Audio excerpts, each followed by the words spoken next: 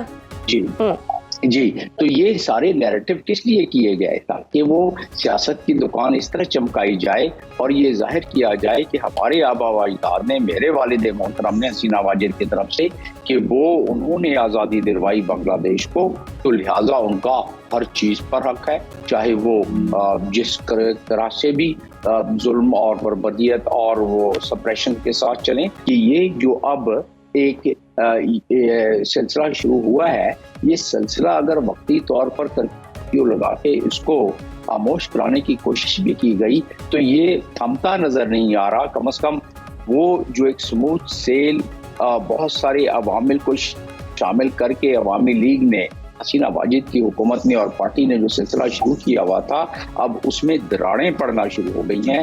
اب اس میں جو کمزوریاں آنا شروع ہو گئی ہیں وہ محسوس ہوتا ہے کسی نہ کسی طریقے سے وہ رنگ لائیں گی. ان حالات میں پاکستانی اسٹوڈنٹس کی سیکیورٹی بھی ایک بہت بڑا سوالیہ نشان ہے. دفتر خارجہ تو کہہ رہی ہے کہ پاکستانی اسٹوڈنٹس سیف ہیں وہاں پر، لیکن جس طرح کے حالات ہیں اور جس طرح سے اینٹی پاکستان پالیسی ہے ان کی، تو آپ کو لگتا ہے کہ یہ پاکستانی اسٹوڈنٹس کے لیے اب ایک سیف ڈیسٹینیشن ہے، یا حکومت کو ان طلبہ کی واپسی کے لیے کوئی ہنگامی اقدامات کرنے کی ضرورت ہے؟ یہاں ہم ہمیشہ غلطی کر جاتے ہیں، ہمیشہ یہاں دیر کر دیتے ہیں. ہم نے وہاں بھی پاکستان میں بھی دیر کر دی، حالانکہ فارن منسٹر اور ڈپٹی پرائم منسٹر نے کوشش کی کہ وقت پر اقدام کیا جائے. وہاں بھی اتنے لوگوں کو زخمی کرا بیٹھے، اتنے لوگوں کو محصور کرا بیٹھے. یہاں بھی ہمارے اسٹوڈنٹس بنگلہ دیش میں محصور بیٹھے ہوئے ہیں، اور حکومت کو میں نے آپ کے پچھلے پروگرام میں مشورہ دیا تھا کہ اس سے پہلے کی حالات بگڑے اور اس وقت صرف 12-15 آدمیوں کے واقع ہوئے.